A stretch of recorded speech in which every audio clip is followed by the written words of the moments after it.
আপনার বাসায় কি ওয়াইফাই এর রাউটারের আশেপাশে তার পেঁচিয়ে থাকে এবং সবকিছু অগোছালো হয়ে একেবারে একটা জঞ্জাল হয়ে থাকে? আপনার এই সমস্যার সমাধানে আমরা নিয়ে এসেছি ডাবল স্ট্র্যান্ডেড ওয়াইফাই এর রাউটার, যেটা থাকবে রট আয়রনের ভেতর।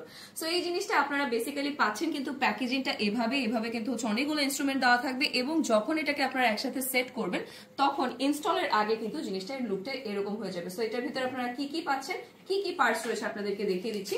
4টা বড় কিন্তু স্ক্রু রয়েছে এবং বোথ সাইডে আপনারা এটা সিকিউর করার জায়গা পেয়ে যাচ্ছেন। এন্ড এছাড়াও কিন্তু 12টা করে এখানে ছোট ছোট পাইপ দেওয়া রয়েছে, যাতে করে এই স্ক্রুগুলোতে কোনো রকমের জং না ধরে এবং কোনো টাইপের প্রবলেম না হয়।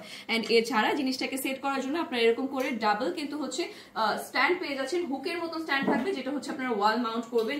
এন্ড এটার মোস্ট স্পেশাল পার্ট যেটা, দুইটা কিন্তু আপনারা এখানে ট্রের মতন পেয়ে যাচ্ছেন এবং দুইটা ট্রে কিন্তু এখানে থাকবে রট আয়রনের উপর এবং আয়রন করা রয়েছে, কিন্তু হিট আয়রনের এটাতে কালার করা রয়েছে। সো কোনো টাইপের কিন্তু কালার উঠে যাবে না, মরিচা পড়বে না, জং ধরবে না এবং বেঁকে যাওয়ার চান্স তো নেই। এটাকে ওয়াল মাউন্ট করার জন্য আমরা কিন্তু আপনাদেরকে এরকম রয়্যাল প্লাগ দিয়ে দিব। সো চলুন দেখা যাক এটাকে ওয়ালে মাউন্ট করলে কেমন দেখা যায়।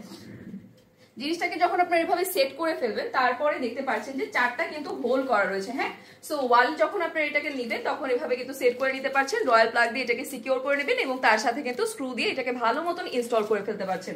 এটার উপরে আপনারা অনু রাখতে পারবেন, রাউটার রাখতে পারবেন এবং সেট টপ বক্সও কিন্তু ইজিলি রাখতে পারবেন। এছাড়াও যদি আপনাদের মনে হয় যে আপনারা প্লাগ এটার উপরে রাখতে চাচ্ছেন, সেটি কিন্তু আপনারা ইজিলি করতে পারছেন। সো একের ভিতরে অনেক কিছু কিন্তু আপনারা এখানে এটাকে সাজিয়ে গুছিয়ে রাখতে পারছেন। এন্ড এটা আসবে কিন্তু এরকম ছোট একটা প্যাকেজিং এর ভিতর। আপনাদের জাস্ট জিনিসটাকে সেট করে ইনস্টল করে নিতে হবে। তাই দেরি না করে কিন্তু আজ অর্ডারটা কনফার্ম করে দিবেন।